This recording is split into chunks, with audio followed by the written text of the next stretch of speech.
Manuel de la Cuadra Salcedo fue uno de los reporteros más destacados del ámbito cultural en España, junto a otras figuras, por ejemplo, como eh, Arturo Pérez Reverte, otro periodista, reportero que hoy en día es uno de los escritores más destacados e importantes del último tercio del siglo XX y en la actualidad de España, y bueno, que realizó un montón de obras. Y continúa además con esa saga que es muy conocida, que se llevó a televisión, como la película de Ala Triste.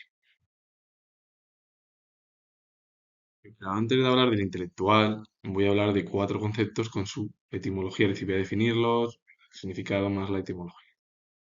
La psicoinmunología o psiconeuroinmunología es la disciplina científica que estudia la interacción entre los procesos psicológicos.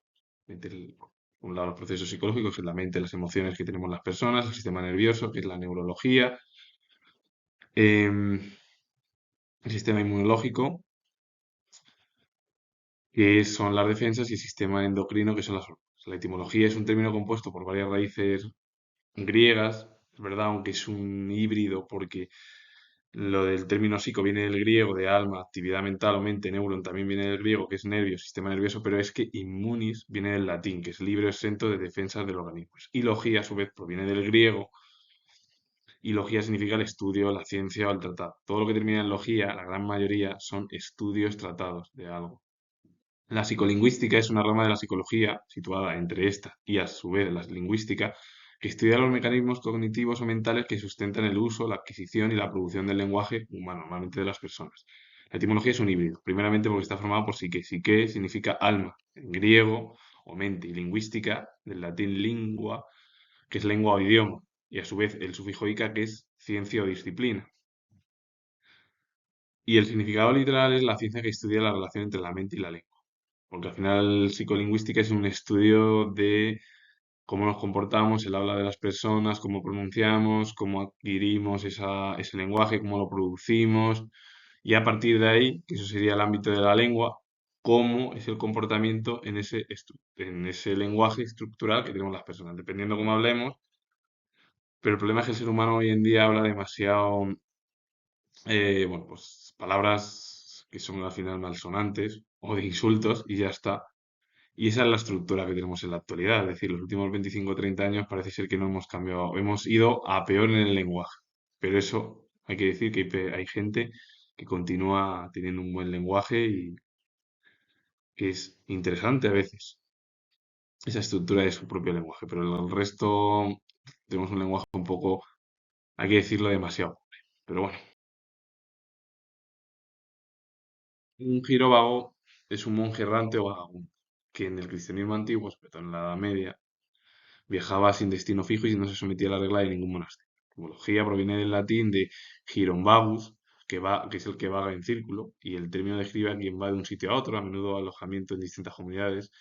En realidad, un giro vago no es una persona vaga ni un vagabundo, no, sino es una persona que se considera así, es verdad, el término de vagabundo, porque un giro vago en realidad es aquella persona que se mueve de un lado a otro sin tener un lugar fijo, sino que se va alojando en diferentes comunidades con el objetivo de, bueno, pues llevar una vida pues lo más austera posible, como sería, claro, casi el cristianismo. Y el término vagabundo es una persona errante, sin domicilio fijo ni ocupación estable, y la etimología proviene del latín vagabundus, el que vaga por el mundo, compuesto por vagari, que es vagar o andar errante, es decir, moverse como si fuera un girovago, y el sufijo bundus, que es lo que indica la inclinación o intensidad. Entonces se asocia frecuentemente con la ociosidad o la exclusión social. El vagabundo al final es una persona que no tiene un techo.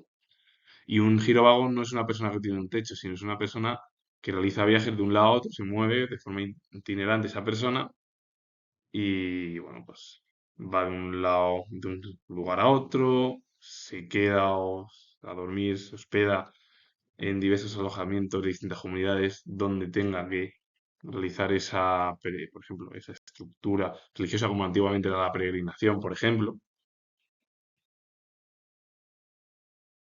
La peregrinación es un viaje generalmente a pie hacia un lugar sagrado o santuario motivado por la devoción, la fe o una búsqueda espiritual. La etimología proviene del latín peregrinus, que significa extranjero y que está compuesto por per, que per es a través de, y ager es camino. significando literalmente, originalmente, aquel que atraviesa el campo, viaja a tierras extrañas, como pasó, por ejemplo, con la peregrinación a Jerusalén, el Camino de Santiago y todas estructuras que se dieron durante el periodo medieval europeo, en mayor medida en Europa y en menor medida en España, debido a que España estaba bajo la influencia de Al y de la religión del Islam. Entonces era muy diferente, igual que todo el territorio peninsular. Es decir, que las estructuras, sobre todo de Europa, estamos hablando de Italia, Grecia, hacia allá, sí que había esa cristiandad, en España y en Portugal no.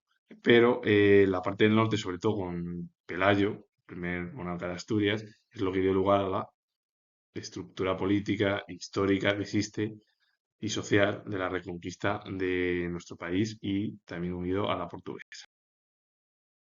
Manuel de la Cuadra Salcedo fue reportero, promotor cultural y atleta español. Se especializó en pruebas de lanzamiento, fundó y dirigió el programa de estudios y aventuras Aventura 92, posteriormente conocido como Ruta Quetzal. En su DNI indicaba que era girovago de profesión, es decir, él, su profesión era girovago, aquella persona que se movía de forma itinerante por todos los lugares, como he definido el término, que no tiene un lugar fijo. Y bueno, pues dejó huella en el ámbito de la cultura, fue también reportero dentro del mundo del periodismo, deportista y dejó pues, toda una estructura importantísima, aparte de realizar programas también eh, en el ámbito, bueno, pues de la televisión y todo el ámbito de lo audiovisual.